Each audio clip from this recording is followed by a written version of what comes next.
자, 이번 시간에는 상해와 폭행의 죄를 살펴보기로 하겠습니다.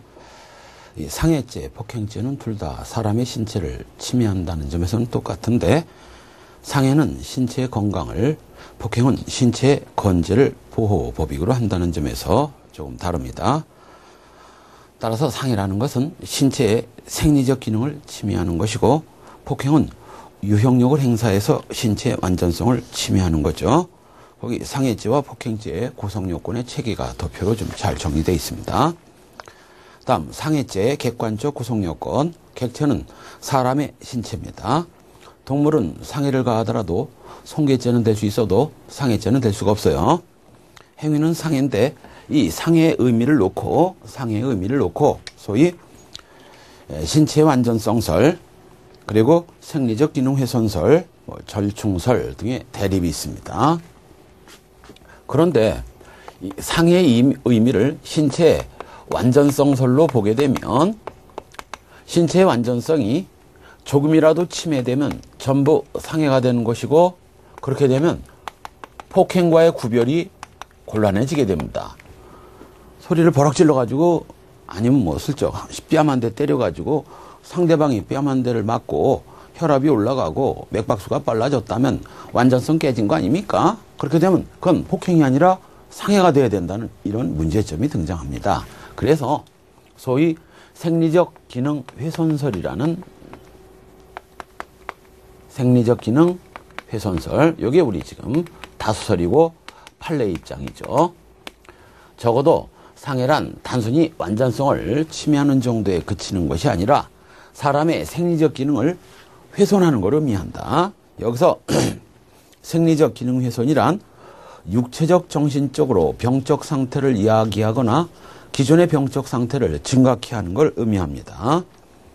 따라서 우안면부 찰과상을 입혀서 피를 흐르게 했다든가, 또는 보행불능이나 수면장애, 식욕감퇴 등 기능장애 일으키는 거, 외상후 스트레스 장애, 소위 트라우마, 이 정신병 좀 심각하잖아요. 외상후 스트레스 장애, 이것도 상해입니다.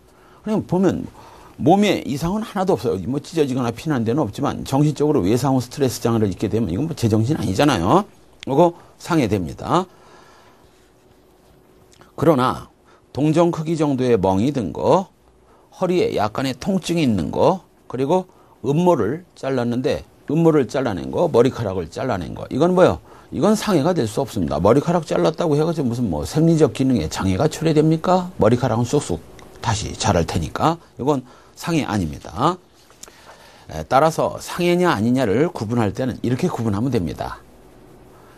병원 가지 않고 약을 먹지 않고도 그냥 냅둬도 한 일주일 정도면 저절로 아물 정도의 가벼운 상처, 이런 것들은 상해로 보지 않습니다. 그게 바로 이제 동정 크기 정도의 멍이 든 거, 가벼운 찰과상, 그리고 강간범이 강간을 할 때 어깨를 세게 빨아대려 가지고 생긴 그 뻘건 흡혈상, 이런 것들은 그냥 냅둬도 저절로 낫는 정도니까 이런 것들은 상해가 아닙니다. 그 다음 주관적 구성요건, 상해의 고의가 있어야 됩니다. 확정적 고의뿐만 아니라 미필적 고의로도 족합니다. 따라서 상해의 고의 없이 폭행의 의사로 상해의 결과가 발생됐다면 이건 폭행 지상죄가 되지 상해죄가 될 수는 없습니다.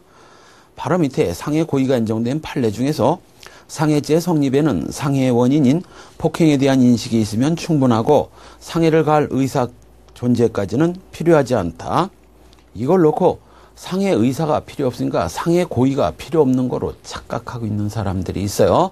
상해를 가할 의사, 이거는 확정적 고의인 의사를 말하는 것이고, 따라서 손에서 벗어나기 위해서이긴 하나 그들과 몸싸움을 벌인 것은 분명하고, 피고인이 팔꿈치 또는 손으로 경찰관들을 밀어 넘어뜨렸다면 상해의 고의를 인정할 수 있다. 바로 경찰관을 밀어 넘어뜨릴 때 상해의 확정적 고의, 내가 상처를 입혀야지 이런 건 없었지만 사람을 밀어 넘어뜨리면서 다칠 수도 있겠다, 다쳐도 괜찮다라는 미필적 고의만 있어도 이거 상해 인정되는 겁니다. 이건 폭행치상이 아니라 상해가 되는 거예요. 그 다음 위법성.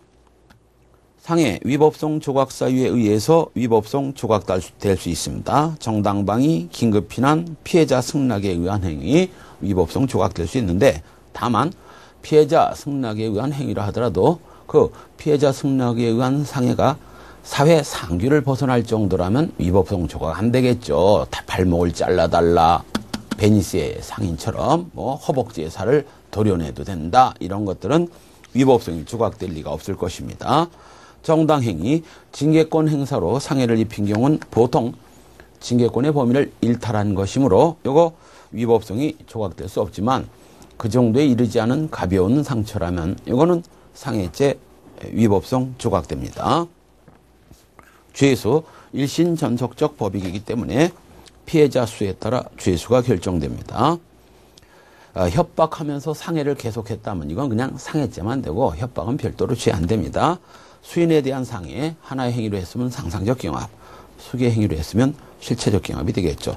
3번은 매우 중요합니다. 상해로 공무집행을 방해하면, 폭행으로 공무를 방해하면 그냥 달랑 공무집행 방해죄 일지만 되지만 상해나 살인으로 공무를 방해하면 상해죄와 공무집행 방해죄, 이건 상상적 경합이 됩니다.